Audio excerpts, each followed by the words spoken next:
I am now imagining like beams. You know, it's going to sound kind of weird, but beams coming out of my head because I'm thinking about perspective. So the perspective lies are the beams. So I'm imagining that, and I'm like going like tuck tuck tuck tuck perspective lines like this. This is like a good angle. Geometric, geometric. Because that there it's going to be look a lot different because if I'm going well, it's pretty much the same because everything, of course, everything is connected, and I'm the center right now. So what I'm well, okay, on the screen I'm not the center, but like I am thinking from myself, from my own perspective, so from my own position in space and time, and then from there there's like the geometry around me, and I'm thinking, and because I am the center, of course everything is just in relation to me, in relation to where I am positioned in space and time, and then of course if I go like this, I am making an angle, but the angle is always going to be right because it starts from me at the center, and then there's, because I'm trying to think about positions in space and time and geometry, you know, it starts from me and then it expands because I am thinking from my own, and then trying to figure out. So then it becomes thinking outside of me and other objects in their positions in space and time, and how everything relates to one another. I was having thoughts today about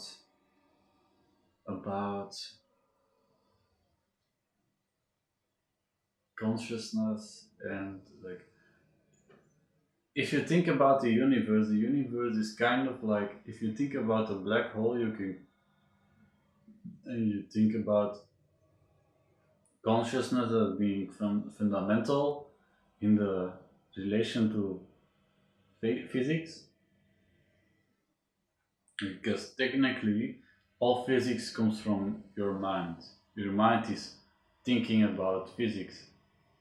So a black hole is basically a psychological phenomena of those spaces in space and time where you don't know you have psychological black holes, like even with your eye you have like the black, how is it called,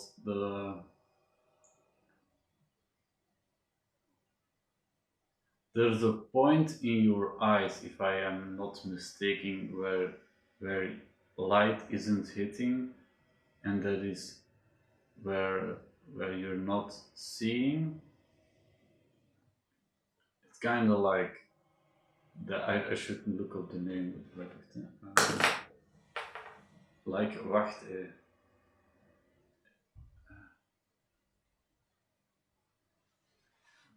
point,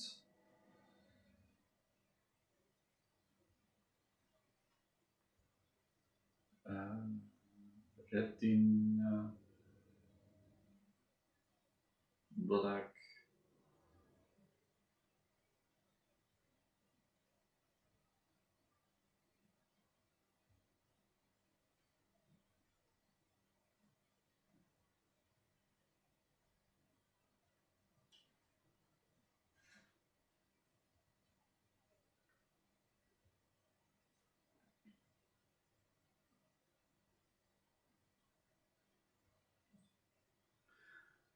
I don't know, but if you think about it like that, a black hole, if you think as like consciousness being fundamental to to to the universe, which it kind of is, because you think about the universe not as the universe is, but the universe is always something that comes from your mind. And if you go and observe something, then of course you are looking outside of yourself and making deductions. But the black hole is like a psychological, in relation to consciousness, it's like a psychological phenomena of those places inside the architecture of your mind where you don't know and there is no information. You can kind of think of it like you have all this information and you are thinking subconsciously thoughts about this information. What happens is that at certain points in the architecture of your mind, there are going to be black holes because you have a bunch of information that doesn't necessarily, you don't know how the information relates to one another. You have no knowledge, you don't really know. You might have a kind of like an understanding, but like you have black holes inside of the architecture, the psychological architecture of your mind. It's kind, I think you can that way correlate physics with psychology. If you combine physics with psychology, you can then deduct and make kind of start to think of the architecture of your mind in the same way as you do about physics. If you have a black hole in the universe, it really, you are thinking about the universe. You are not in the universe. You're only making deductions about the universe, but the deductions are inside your head. So you have information, and that information does not maybe fully add up. As in, I think it's kind of hard to verbalize right now, but it's like you don't know what you don't know, and there's going to be certain stuff where you kind of have to circumvent around because you need to psychologically be in a constant. You can't constantly be pondering about something that is like um, you need. I think that's why ideologies are based. They are basically based on the black holes of your mind. You don't necessarily, well, not based, but like things that you learn to circumvent the black holes of your mind, because you need to psychologically be congruent, because otherwise you can't function in the world. If you ponder too much about the black holes in your mind, you become, you don't necessarily have the time to do that. So you need to move on and go to the next thing as a survival mechanism. So the ideology is basically that which you make yourself, uh, you know, understand. What's the How do I translate into English? Are those things that you need to tell yourself in order to be capable of functioning in the world and like not keep pondering about. But then again, if you are a scholar, you can, and that might become your whole thing. Like if you look at Leonard Susskind, he ponders about black holes, and he thinks about how what happens with black holes if you go inside a black hole. Because really, all he's doing is trying to figure out what he doesn't know. And I'm trying to think about his lectures.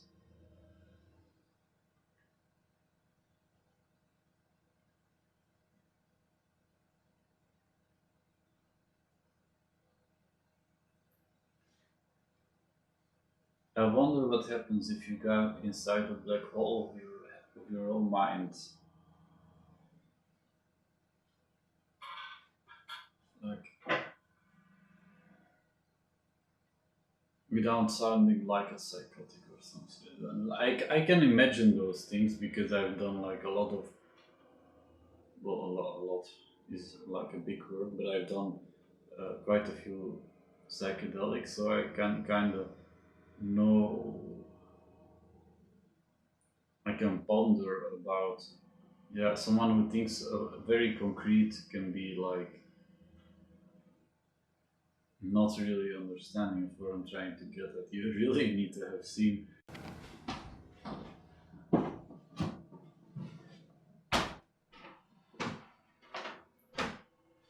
it becomes like something cohesive, but it becomes like something that you'd have to imagine if that happens, if the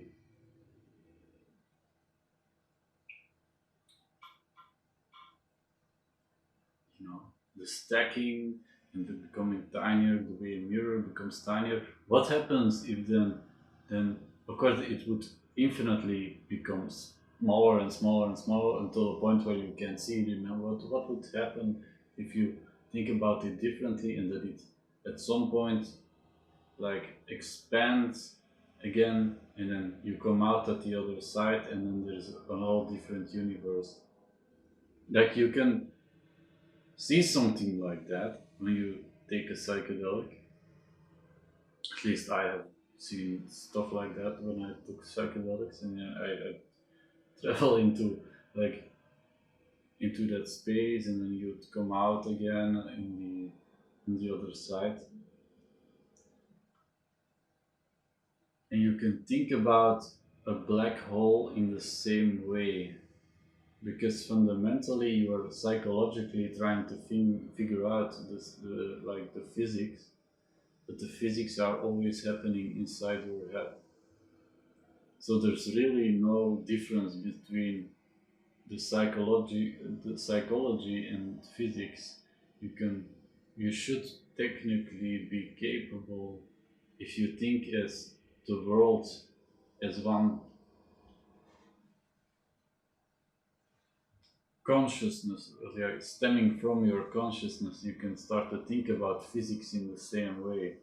You can psychologically become one with the physics because everything is one. Everything relates to your consciousness, the stuff that you know.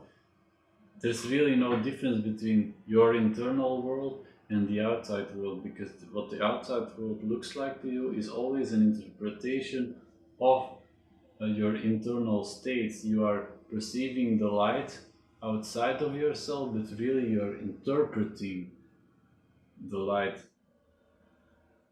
outside inside your mind. It never truly is outside.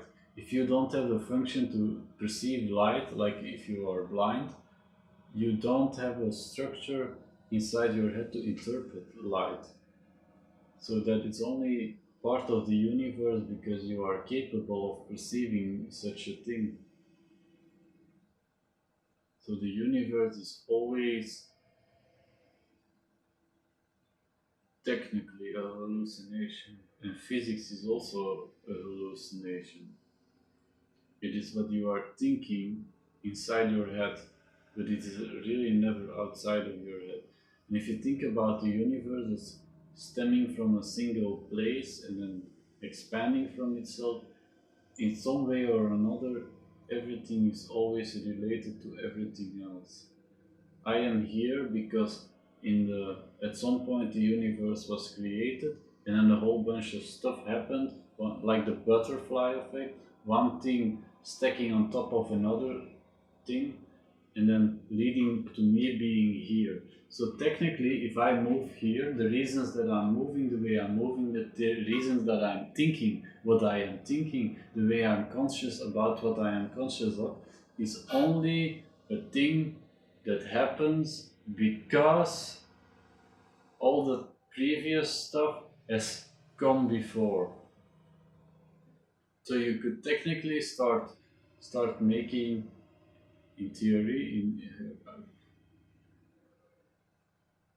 at what point becomes theory like reality? That's a different point, but you could say that I am perceiving red inside of my retina, and the perception of perceiving red inside of my retina is in some way or form a geometrical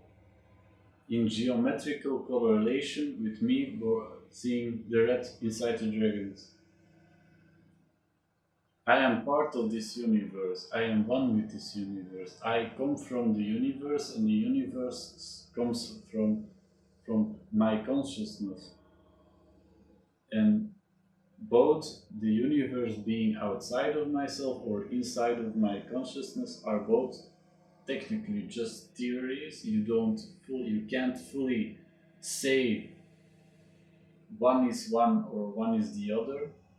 It is both are theories, but what you could infer is that I am perceiving the red because I have developed by way of geometry into being capable of perceiving the red.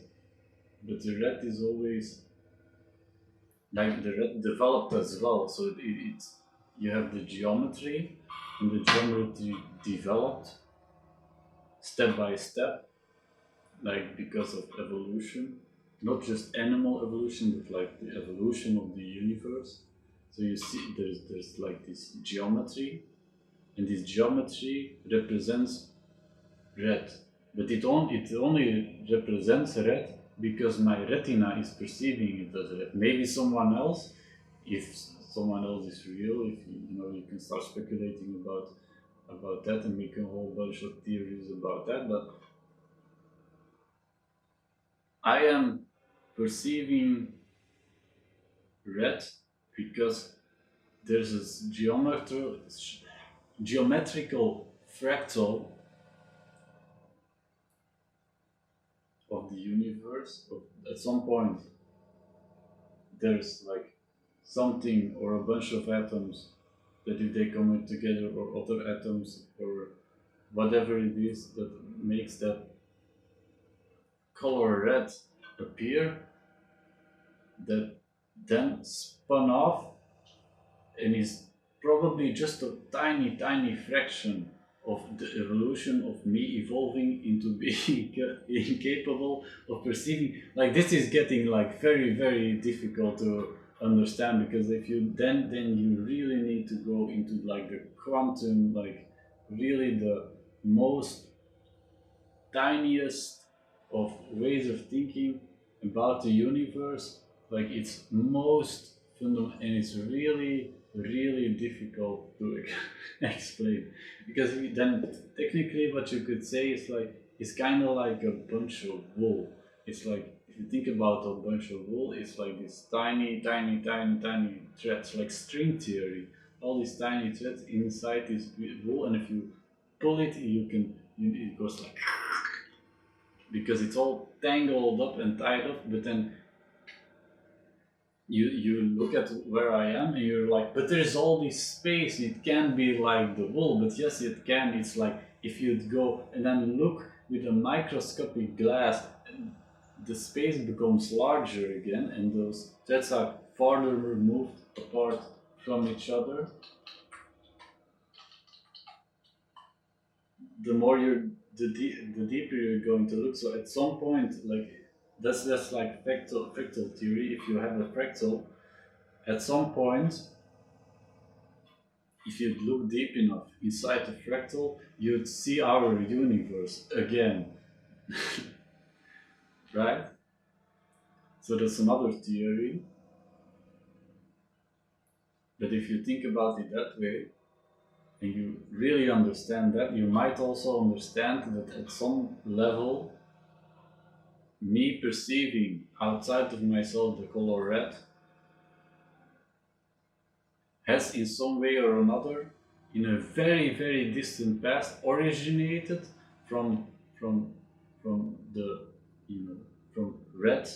At some point, red was formed as a color, and then a whole bunch of other geometry started revolving around that until at some point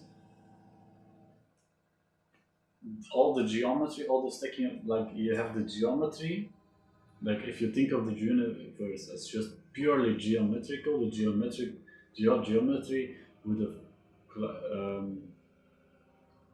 created atoms and subatoms and what's all the word the there's other smaller particles like the quarks and the whatever the whatever it is. They formed from geometry that is like fractal. So you have the fractal nature of reality, and the fractal nature of reality is by a string attached to each other because it's all formed from the same geometry. So you started like, let's say, a single point, and then the geometry expands in a way of a string, and then that geometry forms, like, for example, like at a very deep level, like an atom, like a tiny particle, like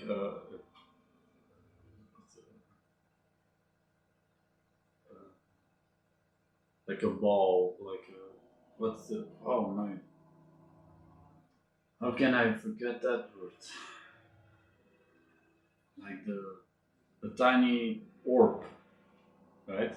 This coming from all this geometry being formed, it forms into this tiny orb, which is then a particle, and then you have other geometry that is also forming orbs, and then those orbs kind of start to flow together, and then you get matter, and then matter turns into to is positioned in space, and because you have all that matter and all that geometry, you create space. Space is formed by way of geometry being formed, and then it becomes space, because then I don't know how to put that one, but the geometry forms, and because geometry needs to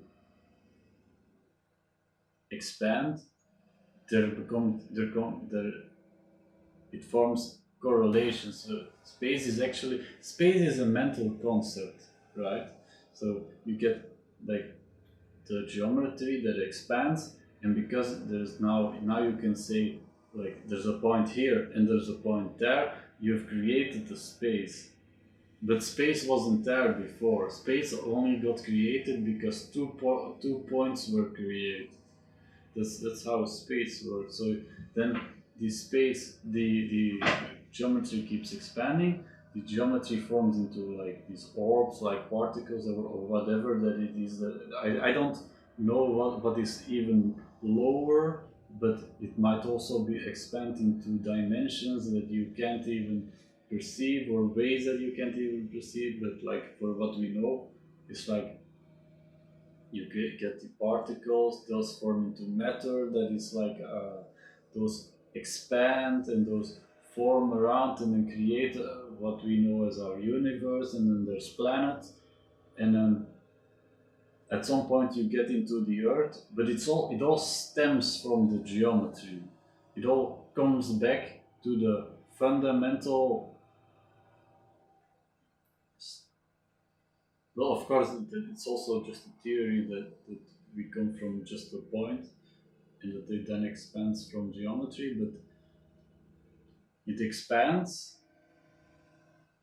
and so at some point the particles that form red have been created, and then from there you have all the other geometry, and the geometry then forms into like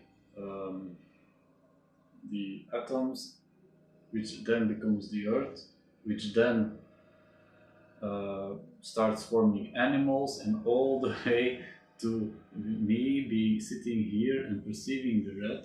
So there's a correlation between me seeing red and perceiving red that stems from the fundamental nature of reality. So there's really no difference between me being conscious and the outside world, because,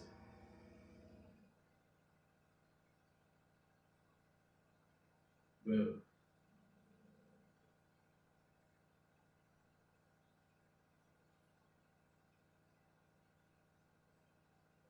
you know, physics and consciousness are one thing. They are one and the same thing.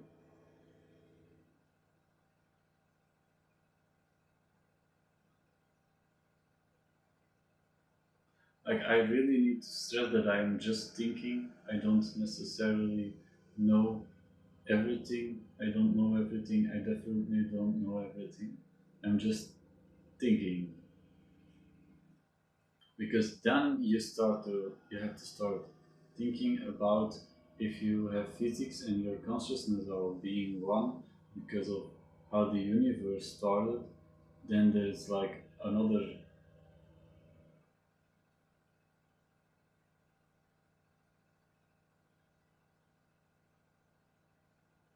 Then where stems consciousness from, apart from your brain?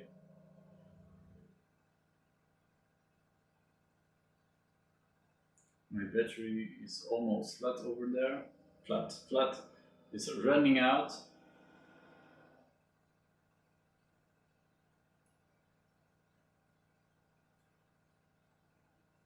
That's a very deep question. I guess it's a very deep question. Where does the universe start and where does it end, and where do I start and where do I end?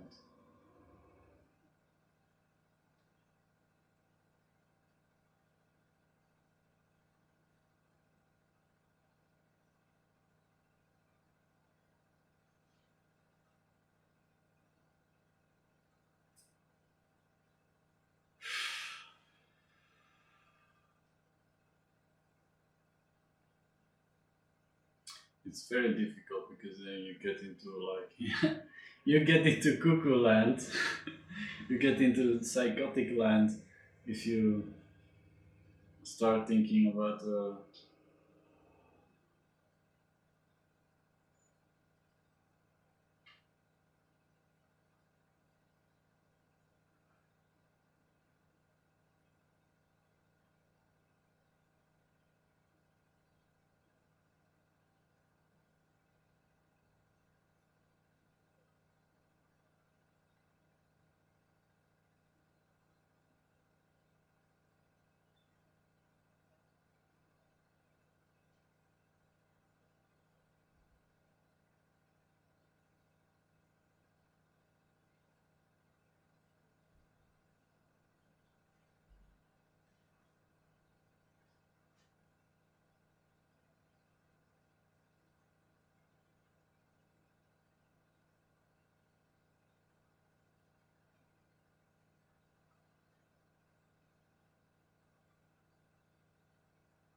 what if life is just a test?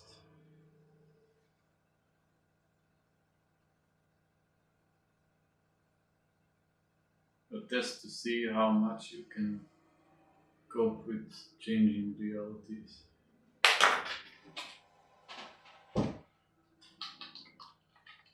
Why is my computer shutting down every fucking 5 seconds? What the fuck is happening?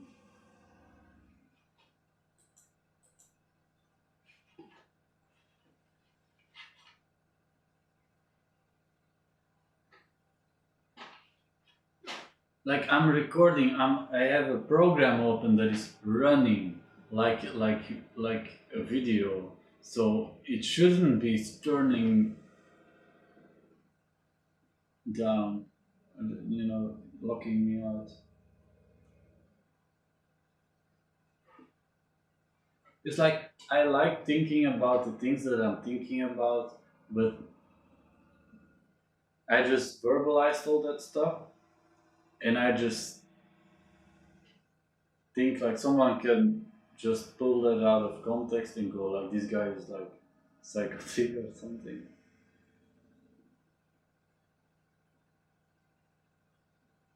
And it makes it very, it's kind of scary.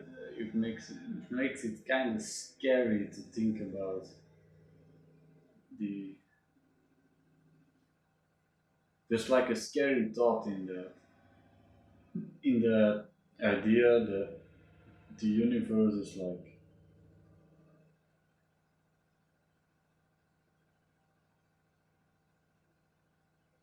to try to dissociate between what is physical and what is mental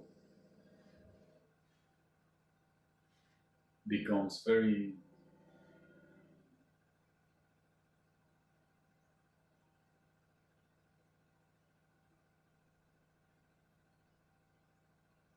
a very terrifying thought,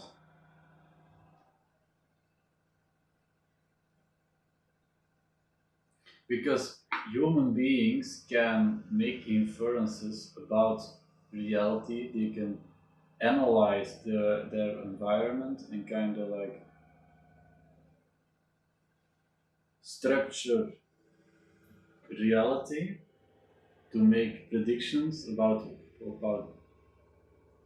the future, or to, collaboration is based on those principles. If you collaborate with someone, you know that they are capable of doing a certain thing, and that if you ask them, they're going to likely do what you ask them to do, or they're going to do something else, or you learn about the environment, and you can make inferences about the environment because of who they are and what they're doing.